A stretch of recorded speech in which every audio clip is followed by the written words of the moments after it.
Ya. Nah, kita berdasarkan topologi yang ada, maka kita akan mengerjakan ini contoh RB 941, ini contoh RB 941. Nah, di RB 941 ini kita harus pahami ya, berdasarkan topologi port 1 ini perginya ke internet. Nah, port 2 itu ke modem. Oh, modem. Salah. Ini port 2 perginya ke PC. PC. Ke PC. Ke komputer. Jadi, nah ini port 1 ke internet, port 2 ke PC. Jadi, kita harus tahu, bukan hanya sekedar menyambungkan saja. Jadi tahu kita port 1 ke internet atau ke modemnya, port 2 itu ke PC. Atau boleh juga port 3 atau port 4 untuk konfigurasi. Nah, kalau sudah dihubungkan seperti itu, lalu kita buka Winbox-nya. Ya, ini Winbox bisa kalian download dari mikrotik.com. Nah, cari di software baru download. Nah, atau kalau dulunya ada RB 750, biasanya di dalam bawahnya sih ada. Tapi sekarang kalau 941 sih jarang ada. Oke, nah di sini kita kan tadi buat automatically ya. Nah, di sini kita klik neckboard, yang ini neckboard. Nah, pada neckboard ini kalau pertama kita biasanya akses akan ada pernyataan seperti ini. Ini kita allow akses saja. Nah, di sini akan terbaca RB kita. Kita bisa mengklik menggunakan MAC address, maka di sini akan berubah menjadi MAC address-nya, atau IP address, di sini akan berubah menjadi IP address-nya. Nah, karena kita langsung menghubungkan dengan port 1, port 2, maka kita connect-nya dengan MAC address saja, supaya nanti nggak terputus saat kita ganti IP address. Oke, nah kita connect, nanti kalau ada pertanyaan, apa sih perbedaan connect dengan MAC address dengan IP address, boleh di kolom komentar. Nah, ini kita connect kan. Nah, berdasarkan soal, tadi kan udah kita pahami soal nih. Nah, sekarang bagusnya kita kembalikan dulu settingannya ke settingan awal. Nah, di sini kita masuk di sistem, reset konfigurasi. Nah, kita klik no default configuration. Ini saran saya saja sih. Nah, kalau nanti ada pertanyaan yang kurang jelas, supaya video ini nggak terlalu panjang, apa sih bedanya kalau kita milih cap dengan atau kita memilih default atau kita memilih di do not backup. Nah, nanti silakan di kolom komentar. Nah, saya ngambilkan no default configuration. Terus kita reset configuration, kita yeskan. Nah, pada tahap ini biasanya kalau kita menunggu, nanti Winbox kita ini akan kembali ke awal lalu kita reconnect-kan. Atau kalau kita bosan nunggu, kita bisa close-kan. Nah, kalau sudah tahapnya itu, maka kembali lagi seperti ini, kita reconnect. Nah, tadi kalau kita menggunakan connect-nya dengan IP, maka tadi tidak akan mau connect lagi, karena IP-nya pasti akan berubah menjadi 0.0. Nah, di sini habis seperti ini, kita masuk ke sistem lagi identity. Tujuannya supaya kita tahu nama RB kita tuh, karena nanti dalam satu ruangan kan beda-beda nih. Jadi tujuannya nanti supaya RB kita tuh punya nama masing-masing. Nah, kalau di penerapan dunia nyatanya, kalau kita punya banyak RB, kalau semuanya namanya mikrotik, kalau suatu saat ada trouble, kita kan bingung carinya yang mana RB lantai 1, RB lantai 2, dan seterusnya. Nah, kita buat sini misalnya nama RB-nya. RB. Nah, di sini kan tadi nasi mikrotik nih. Saat kita apply, maka di sini akan berubah nama RB-nya. Oke. Nah, tahap berikutnya adalah pemberian nama IP address. Nah, masuk ke tahap interface. Di sini ada interface. Nah, kita kan menggunakan WiFi nih, kan. Maka kita WiFi kita bawaannya itu pasti disable dulu. Maka kita enable-kan. Nah, karena berhubung kita masih di tahap WiFi, maka kita konekkan aja WiFi-nya langsung. Kita konfigurasi aja langsung WiFi-nya. Di sini masuk ke menu wireless. Dan tadi kan generalnya. Nanti di sini kita rubah menjadi AP bridge. Jadi ada dua yang umum kita gunakan. Pertama station, yang kedua AP access point. Nah, SSID-nya itu kan ada di soal tadi. Soalnya itu kalau nggak salah saya nama kita add hotspot. Nah, nanti coba lagi lihatlah di soal Anthony add hotspot. Nah, seperti ini. Terus yang lain itu nggak perlu diubah kalau kita kan hanya untuk access point ya, nggak usah dikasih password.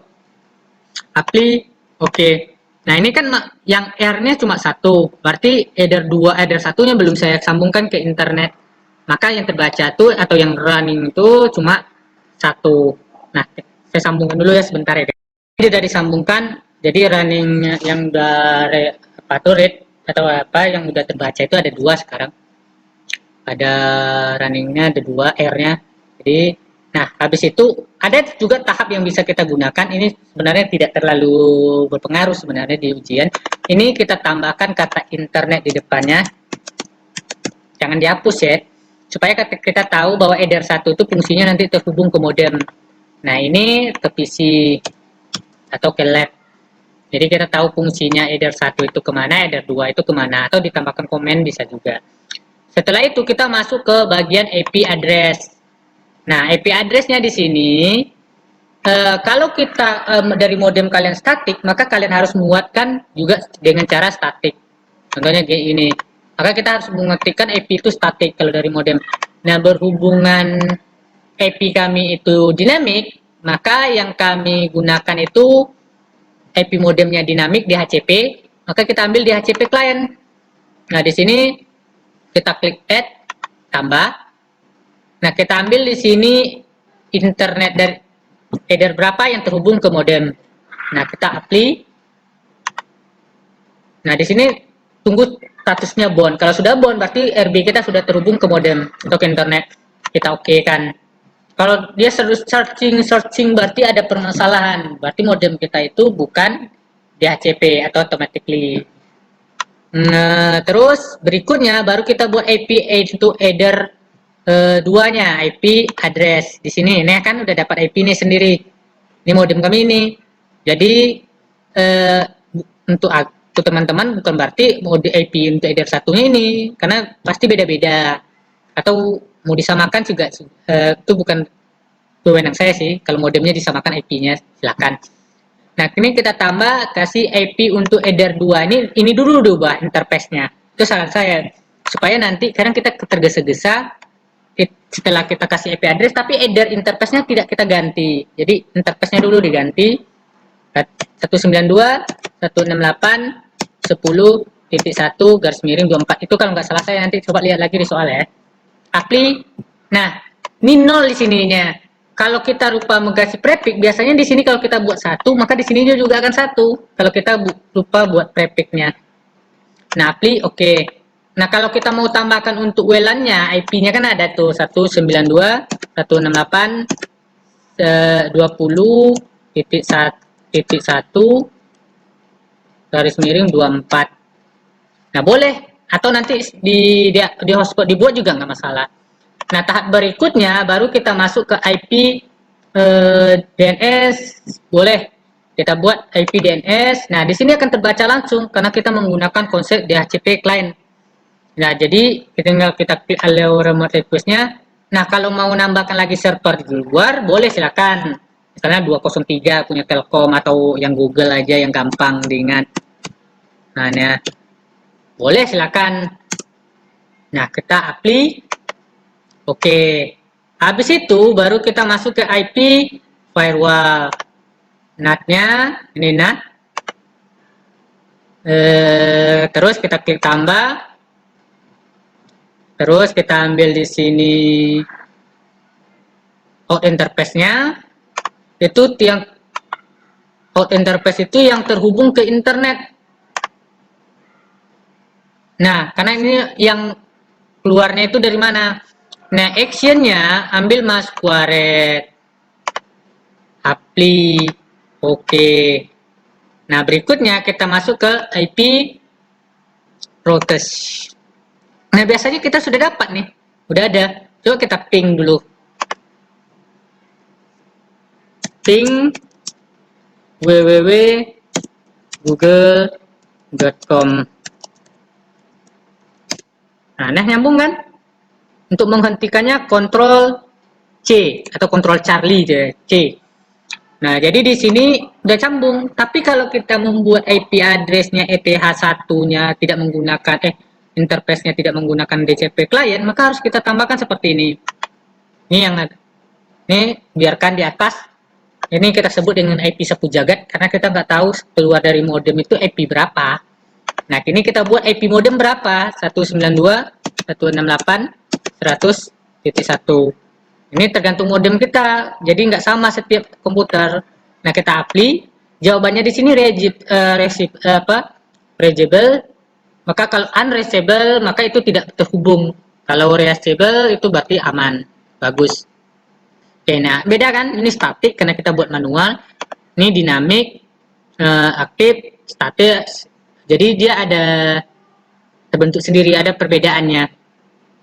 Oke, kalau hanya dibuat salah satu sih nggak ada masalah. Misalnya satu dinonaktifkan. Oke, nah tahap seperti itu biasanya komputer kita sudah bisa internetan dengan catatan, berarti kliennya harus kita buat IP manual. Nah, jadi kliennya harus kita buat IP manual, karena di soal sebenarnya kan di HCP server itu no kan. Nah, jadi ini karena komputer saya menggunakan Windows 10 ya. Berarti kelas 3 kok. Masa IP address nggak tahu pengaturan di mana. Nah, di sini properties. Nah, di sini kita masukkan IP untuk komputer kita 192.168.10 titik bukan 1, 2 boleh. Nih, 192.168.10.1. Nah, ini kita buat ini boleh. Nah, harus dibuat seperti ini, kita oke kan. Oke, kalau di HCP servernya no ini. Nah, sekarang saya kasih alternatif, kita membuat di HCP server. Sehingga komputer klien itu automatically. Jadi nanti kita tahu kalau kita buat seperti ini dilarang, misalnya penguji meminta di HCP servernya no, tidak boleh dia pakai di HCP server, maka kalian tahap ini jangan dikerjakan, tahap yang ini ya, maka kita gunakan di HCP server. Nah, ini di HCP setup, bedanya tadi di HCP client kan kita tambah nih, kalau di HCP server maka kita klik tanda di HCP setup. Oke, tapi biasanya ini tidak terlalu bermasalah sih, karena di HCP server itu kadang lebih berguna juga. Kita gunakan Eder 2 yang terhubung ke PC. Kita klik next. Nah, ini kita naikkan aja terus. Sukses. Berarti komputer kita sudah dapat IP itu secara otomatis. Nah, di tahap ini komputer kita sudah bisa terhubung ke PC, ke internet. Nah, paham kira-kira? Kalau tidak paham, nanti silakan ditanya lagi. Kenapa harus di HCP server dan kenapa tidak harus menggunakan di HCP server? Ada fungsinya masing-masing.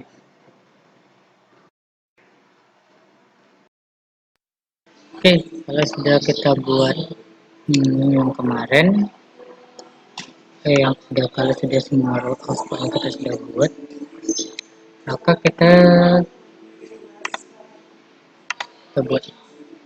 kita buat hotspotnya dulu.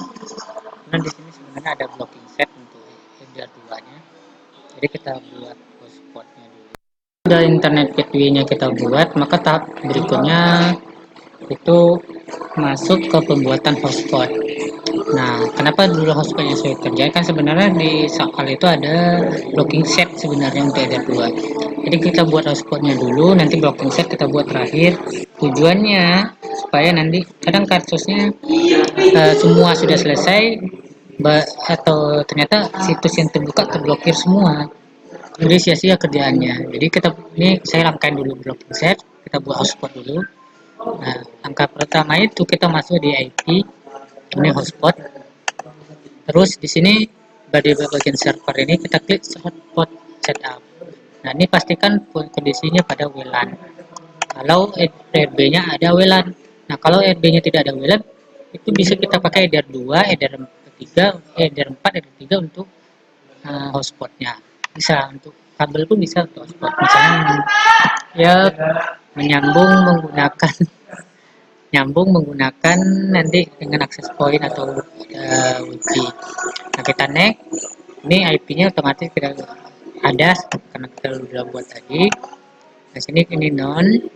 Terus kita ini. Nah, di ini server ini bisa kita tambahkan misalnya IP yang kita buat tadi itu 192.168.20.1 atau dikembalikan boleh.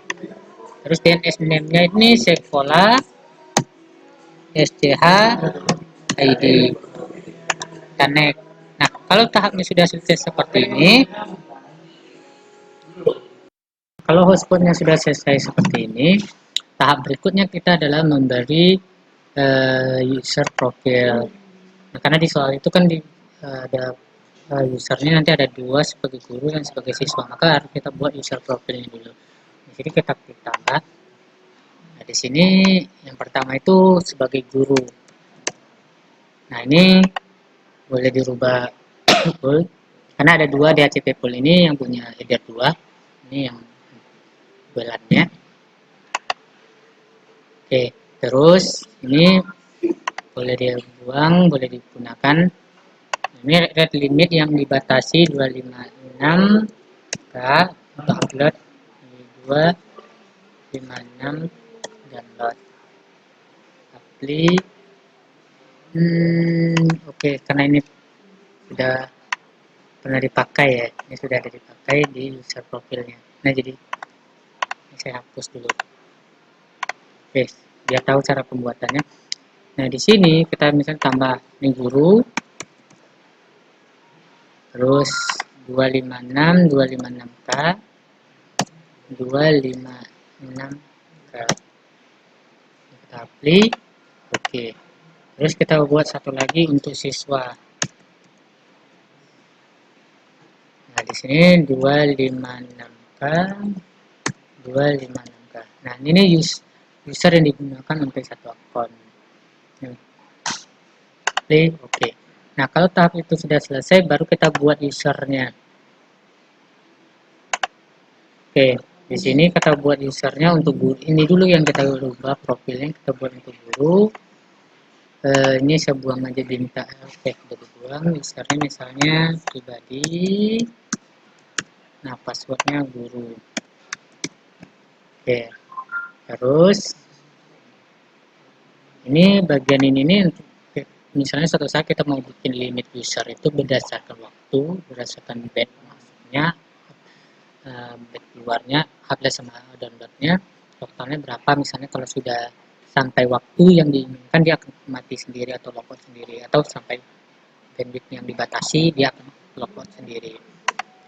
Oke, kita apply. Oke, satu lagi kita buat untuk siswanya. Misalnya siswanya namanya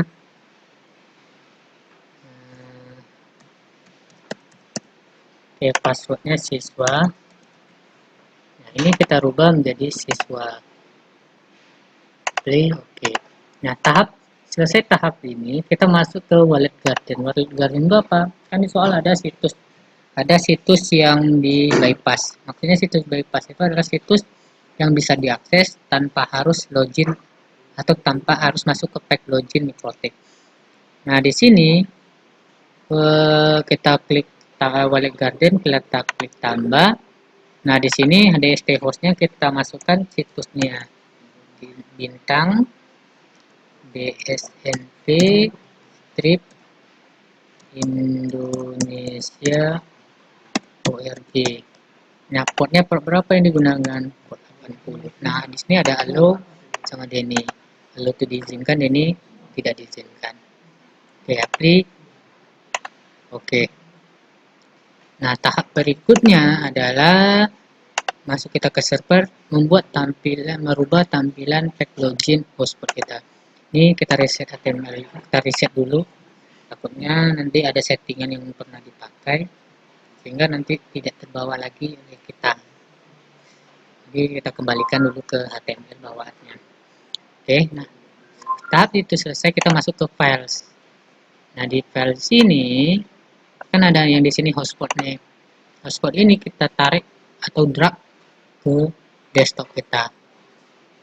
Nah, akan muncul folder baru di desktop. Nah, ini kita buka, klik. Pada awalnya yang akan kita edit itu adalah login atau dan logout yang mau kita edit.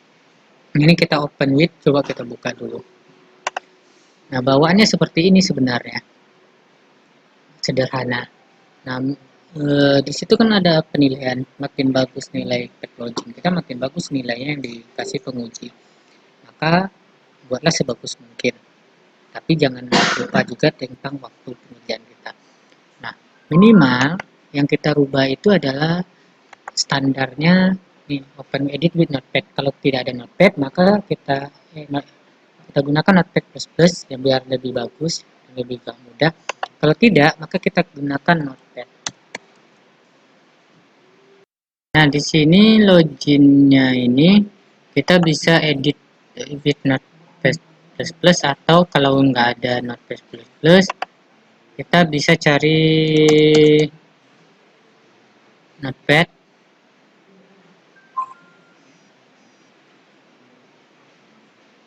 Nah, di sini bisa kita gunakan Notepad biasa.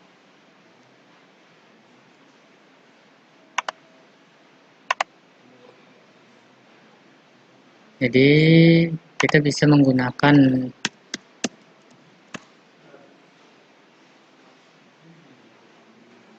Notepad biasa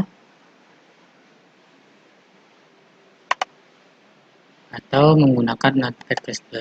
Nah, contohnya kalau kita menggunakan Notepad++ seperti ini. Jadi, ini saya edit with Notepad++. Nah, yang kita edit itu umumnya adalah bagian bodinya. Kalau mau diganti boleh detailnya di atas ini misalnya mau diganti menjadi misalnya sekolah.hotspot sekolah id hotspot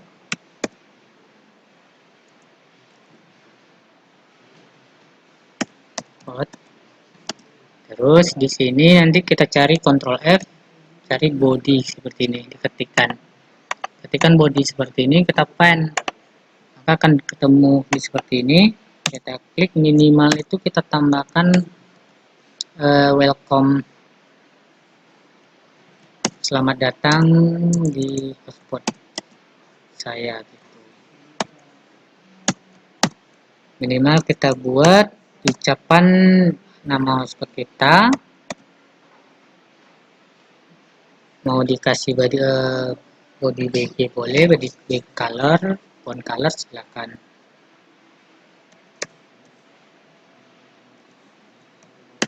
Misalnya selamat datang di hotspot ya, nah, kita tutup karena semuanya berpasangan, kita tutup marquee, terus kita tutup boldnya, terus kita tutup header satunya. Oke, heading 1 kita tutup. Nah, kalau sudah seperti ini kita simpan. Nah, kalau kita buka nanti kita buka di apa ya? Nah, kalau sudah yang ini nih, yang di dalam ini kita hapus saja hotspotnya yang di dalam, sehingga tinggal jadi sedikit. Hotspot yang di luar tadi, folder yang di luar kita drag kembali ke dalam file list. Oke, jadinya seperti ini. Nah, kalau sudah tahap seperti itu, nah sebelum masuk ke situ kita coba dulu ke IP firewall. Di sini biasanya ini ada pledge hotspot rule kita nggak aktif. Sekarang kita aktifkan. Diaktifkan aja rule-nya, nanti berpengaruh kadang di handphone kita tuh nggak langsung terdetek login-nya. Oke, kita tes pengujiannya. Di sini saya cobakan matikan. Ini saya matikan. Nah, saya coba connect menggunakan IP hotspot WiFi.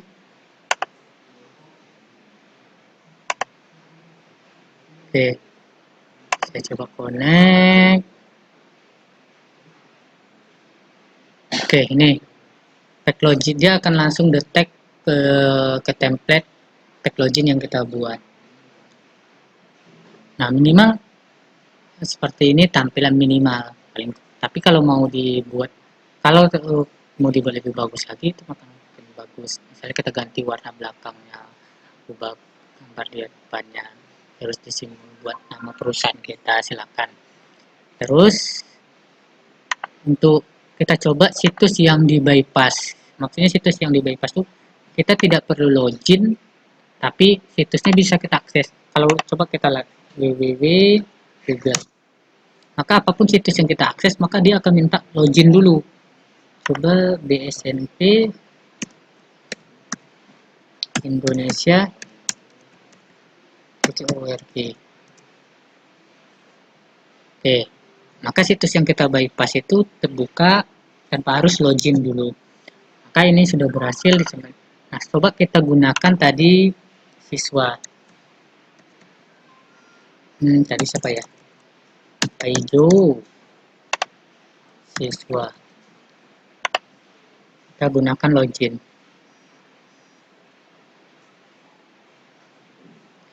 Mau ya. Pribadi guru.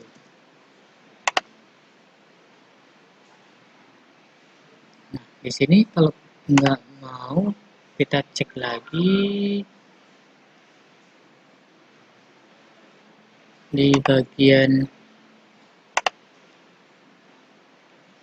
di sininya IP password. Kalau nggak kebaca ya, di usernya ini yang bermasalah. Nah, di sini kan ada bermasalah Paimin ya, Paimin sama pribadi. Ini yang nggak pakai ini kita hapus saja. Ini yang awal. Atau kita coba menggunakan admin.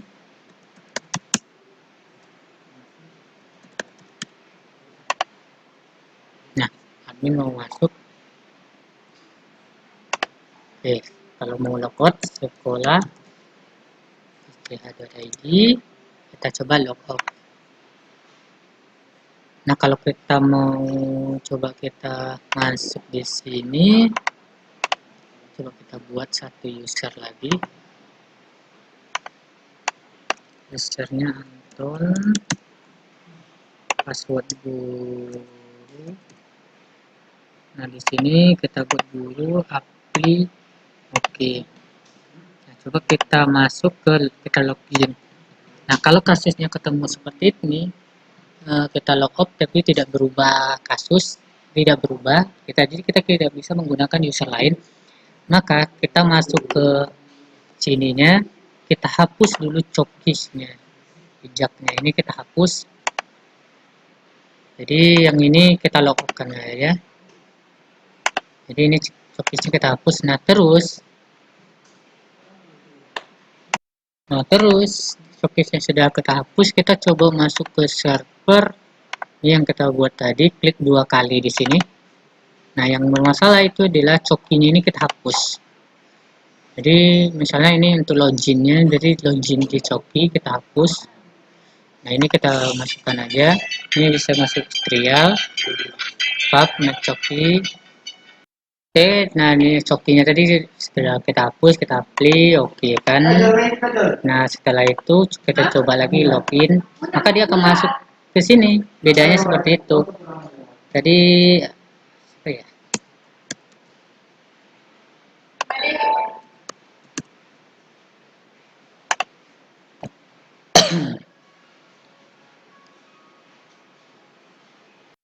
Oke, nah ini kita coba lagi login menggunakan nama gurunya Anthony. Terus kita, nah ini kan welcome to Anthony. Jadi baru kita coba masuk situs lain, contohnya www.google.com. Bahasa Indonesia, oke mulai aja lah. Nah di sini jadi kita bisa buka speed test untuk melihat kecepatan dari yang kita buat. Tadi kan kita atur speed testnya, speed test. Nah kita coba teks speed testnya. untuk melihat kecepatan yang sudah kita buat. Jadi di situ kan ada 256K, jadi bisa kita tes kecepatannya itu berapa. Oke, ini maaf kalau agak sedikit lambat karena kita juga membatasi tadi bandwidthnya. Kita klik.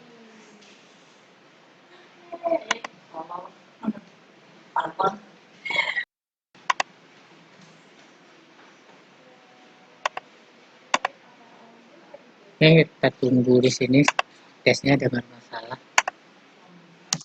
Jadi kita coba speed test untuk melihat kecepatannya. Berapa download, berapa uploadnya. Nah, kalau speed testnya nanti sudah jalan, baru kita masuk ke tahap memblokir blocking set. Karena di soal diminta blocking setnya itu adalah YouTube, maka kita akan memblocking YouTube. Jadi blocking set itu ada dua cara. Oke, ini speed testnya ada masalah. Jadi memblocking situs itu ada dua masalah, ada dua cara. Kita langsung memblocking setnya aja. Jadi memblokir set itu ada dua cara. Pertama menggunakan web proxy, yang kedua menggunakan layan server protokol. Jadi yang kita gunakan di sini, maka kita masuk ke bagian firewall. Nah, kita masuk layer 7 protokol. Kenapa kita menggunakan layer 7 protokol? Karena YouTube itu menggunakan yang namanya HTTPS, jadi portnya sedikit beda. Kita buat namanya blog YouTube. Nah, di sini kita buat regapnya. Tambah atas, titik, tambah, terus kita buat youtube.com, YouTube, terus bintang, titik, bintang, $. Oke, nah ini kita apply. Oke, nah berikutnya kita masuk ke filter rules. Di filter rules ini kita klik tambah, terus kita pada bagian generalnya di sini kita masukkan IP header 2 karena di situ dimintakan yang diblok itu adalah header 2-nya. Kalau penguji meminta yang diblokir itu WLAN, maka masukkan IP WLAN. Nah, jadi coba kita lihat di sini di soal. Jadi di soal yang memblokir situs dari traffic PC yang melewati header 2. Berarti yang diblokir YouTube itu hanya pada header 2. Nah, maka masukkan IP header 2 168.10.0 garis miring 24.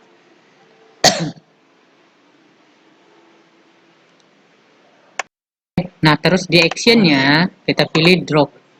Jadi paket yang lewat itu tidak diizinkan drop. Nah, di sini kita kasih komen saja blokir YouTube. Sehingga nanti kalau semua misalnya terblokir semua atau pengen membatalkan perintah, kita cari yang ada komennya blokir YouTube. Oke. Oke. Nah, di sini kan ada komennya nih blokir YouTube. Jika nanti kita mau melewatkan paket YouTube-nya kembali.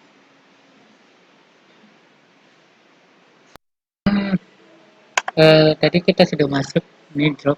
Saya ulangi lagi, jadi proses filter ini. Yang ini, yang pertama yang kita ambil itu adalah general. Terus kita masukkan IP header berapa yang mau diblokir karena di soal itu dari PC.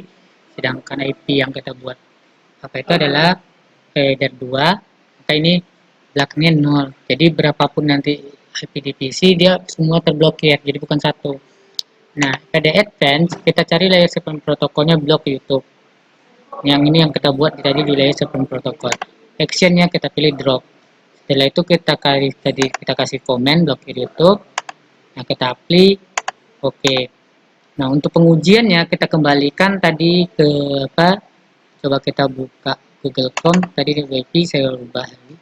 Nah, coba kita buka situs lain, misalnya www.detik.com.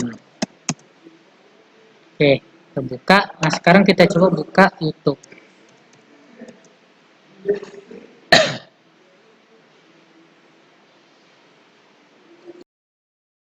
Oke, nah kita tadi sudah coba, maka tahapnya kalau kita sudah buka YouTube-nya seperti ini, maka dia akan terblokir karena kita menggunakan. Jadi konsepnya jika nanti penguji misalnya minta yang diblokir itu adalah WLAN, maka tinggal kita mengganti yang di sininya. Nanti berapa? 192.168.20.0 pada extendnya ini layer 1 protokol, extendnya di sini drop. Jadi karena ini address yang kita gunakan ini adalah WLAN, maka yang terblokir itu adalah WLAN. Tadi jika kita menggunakan IP-nya header 2, maka yang terblokir YouTube itu adalah header 2. Jadi konsepnya seperti itu. Jadi yang manapun yang suruh diblokir, kita bisa memblokir, ya, bukan hanya sekedar menghafal. Jadi paham di sana maksudnya. Oke, paham sampai di situ. Nah, cukup sekian untuk modul paket 3-nya. Kita nanti akan berjumpa lagi dengan paket 4, pembahasan paket 4. Semoga bermanfaat walaupun sedikit panjang modulnya, karena saya mencoba menjabarkannya sesederhana mungkin agar paham, tidak hanya sekedar menghafal. Oke, see you next time. Jangan lupa subscribe, share, dan klik loncengnya. Terima kasih banyak. See you.